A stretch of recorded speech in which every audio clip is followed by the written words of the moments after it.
विभिन्न लग्नों के विभिन्न भावों में हम चंद्रमा की प्लेसमेंट के बारे में बात कर रहे हैं और इस वीडियो में अब शुरुआत करेंगे वृश्चिक लग्न वालों के लिए।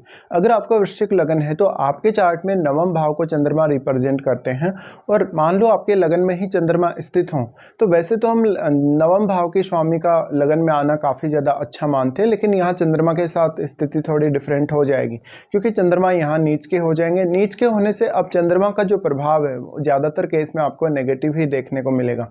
लेकिन वास्तव में आपका लग्नेश मंगल कितना मजबूत है आपके चार्ट में, कैसी स्थिति में बैठा है, क्या उसका लगन से कोई संबंध है या नहीं।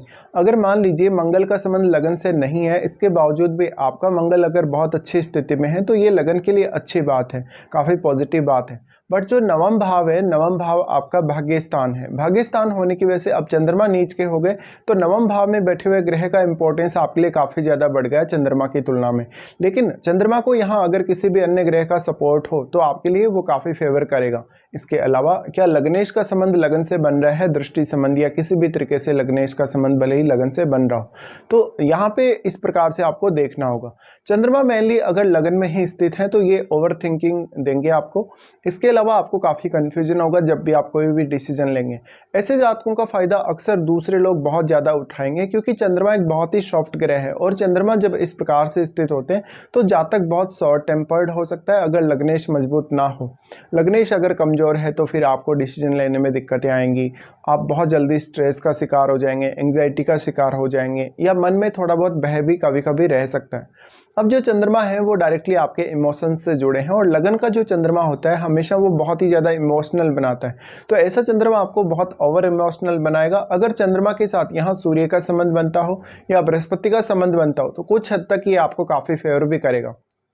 चंद्रमा मेनली आपको इमेजिनेशन बहुत अच्छी प्रोवाइड कर सकते हैं और आपको स्किल्स बहुत अच्छे प्रोवाइड कर सकते हैं, क्रिएटिविटी वगैरह या कोई भी अन्य प्रकार की अदर स्किल्स। देखिए, इमेजिनेशन के कारक होने की वजह से चंद्रमा आपको राइटिंग या रीडिंग से संबंधित काफ़ी अच्छा प्रभाव यहाँ दे सकते हैं। आपकी पर्सनैलिटी को वो काफ़ी ज़्यादा अच्छा बना सकते हैं, आपके व्यवहार को काफ़ी अच्छा बना सकते हैं। लेकिन क्योंकि चंद्रमा नीच के हैं, चंद्रमा नीच के होने की वजह से आपको जो गुस्सा है, कहीं ना कहीं जो एग्रेशन है वो भी काफ़ी ज़्यादा रहेगा और आपको अपने एग्रेशन पे कंट्रोल भी नहीं रहेगा। इस वजह से आपको काफ़ी समस्याओं का सामना करना पड़ेगा दूसरों के साथ बात जब आप करेंगे या दूसरों के साथ किसी भी प्रकार से आप व्यवहार करेंगे तब।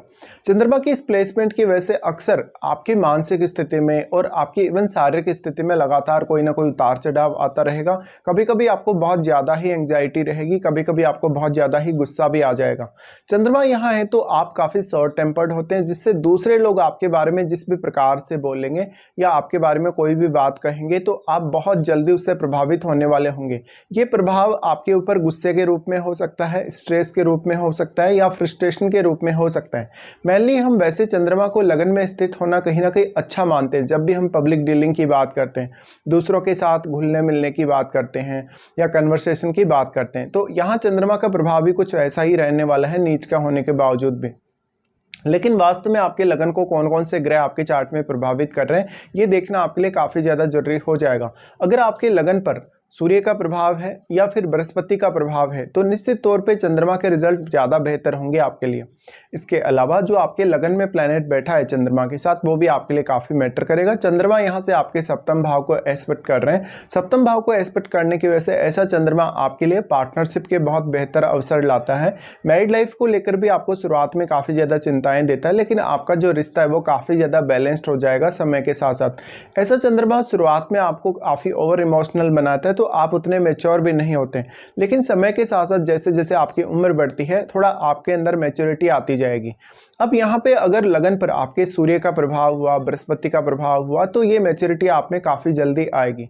चंद्रमा यहाँ है तो आप हमेशा अपना डिसीजन बदलते रहेंगे, आप कंसंट्रेट नहीं कर सकेंगे तो आपको एजुकेशन में दिक्कतें रहेंगी, कुछ भी नया सीखने में दिक्कतें रहेंगी और कंसंट्रेशन की वजह से कहीं ना कहीं आप दूसरों की बात को उतना अच्छे से सीरियसली नहीं ले पाएंगे कभी कभी।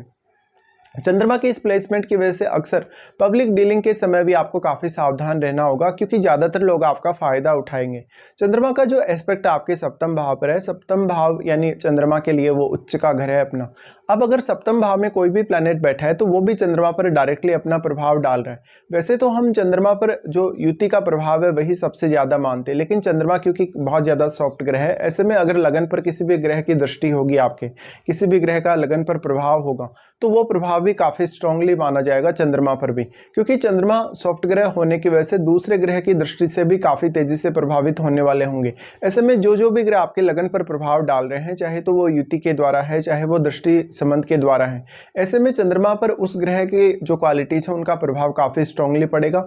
उसी हिसाब से फिर आपकी मानसिक प्रवृत्ति होगी, उसी हिसाब से आपके निर्णय लेने की क्षमता होगी, सोचने समझने की क्षमता होगी, आपकी बात करने की जो क्षमता होगी या आपका जो कन्वर्सेशन होगा उसी ग्रह से प्रभावित होगा। मेनली हम ये मानते हैं कि आपके लगन में अगर कोई भी ग्रह स्थित है तो वो अपना कारकत्व आपके लगन में डिपॉजिट कर रहा है और उसका प्रभाव आपकी पर्सनैलिटी पे, आपके व्यवहार पे और आपके ओवरऑल लाइफ पे दिखेगा। ऐसी स्थिति में निश्चित तौर पे ये देखने को मिल सकता है कि चंद्रमा यहाँ पे प्लेस्ड होकर मुख्य तौर पे अपना कारकत्व तो यहाँ डिपॉजिट कर ही रहे, लेकिन जो भी प्लेनेट यहाँ आपके लगन में बैठा है वो अपना कारकत्व भी यहाँ डिपॉजिट करेगा चंद्रमा के साथ साथ। ऐसे में उस ग्रह का प्रभाव आपके लगन, आपके ओवरऑल पर्सनैलिटी पर पड़े बिना नहीं रह सकता और आपके जीवन पर भी। तो वो ग्रह यहाँ सप्तम भाव को भी एस्पेक्ट करेगा और ऐसा भी हो सकता है कि वो ग्रह आपके चार्ट में कुछ अन्य भावों को भी प्रभावित करे, तो उन भावों के साथ भी उस ग्रह का कनेक्शन आपको जोड़कर देखना चाहिए। फिर सबसे ज्यादा इंपॉर्टेंट है आपके लिए, अगर कोई भी आपके लगन में ग्रह आ गए तो वो आपके चार्ट में कौन कौन से भावों को रिप्रेजेंट कर रहा है, क्योंकि उन भावों की क्वालिटीज, उन भावों का कारकत्व लेकर वो आपके लगन में आया है, तो उन भावों से आपका कनेक्शन बहुत ही स्ट्रांगली जुड़ जाएगा। अब इस प्रकार से अगर देखा जाए तो चंद्रमा जो सप्तम भाव पे प्रभाव डाल रहे हैं, कहीं ना कहीं जातक के लिए अगर उसकी मैरिड लाइफ में कोई भी डिस्टरबेंस आता है तो उस पर बहुत गहरा इम्पैक्ट पड़ेगा हमेशा, मानसिक प्रवृत्ति, सोचने समझने पे, या जातक काफ़ी मेंटली डिस्टर्ब्ड भी रह सकता है अपने रिलेशनशिप की वजह से। अब चंद्रमा माता जी को रिप्रेजेंट करते हैं, माता जी को रिप्रेजेंट करने की वजह से ऐसा हो सकता है कि माता जी के साथ आपकी अंडरस्टैंडिंग प्रॉपर ना रहे, आपकी अटैचमेंट काफ़ी ज़्यादा है लेकिन आपकी जो वास्तव में जो व्यावहारिक अंडरस्टैंडिंग है वो उतनी अच्छी नहीं है कभी कभी, या फिर माताजी के साथ आपका जो संबंध है वो उतना अच्छा नहीं है, या उनके स्वास्थ्य को लेकर कुछ दिक्कतें रह सकती हैं। चंद्रमा के साथ मेनली अगर बृहस्पति जैसा ग्रह बैठेगा आपके लगन में या सूर्य जैसा ग्रह बैठेगा तो आपके लगन को ये ग्रह काफी मजबूत बनाएंगे। ऐसी स्थिति में फिर चंद्रमा के रिजल्ट यहाँ नीच के होने के बावजूद भी काफी बेहतर हो सकते हैं। इसके अलावा आपको देखना होगा वास्तव में जो आपके चंद्रमा से रिलेटेड जो भाव है नवम भाव, क्या नवम भाव में आपके चार्ट में कोई भी ग्रह स्थित है? अगर नवम भाव में कोई भी ग्रह स्थित है तो वो भी आपके कहीं ना कहीं नवम भाव से रिलेटेड कार्यों को प्रभावित करेगा, और नवम भाव से जुड़ा हुआ आपका कोई भी लॉन्ग डिस्टेंस टूर है, हायर स्टडीज वगैरह है, उस पर वो अपना स्ट्रॉन्ग इम्पैक्ट डालेगा।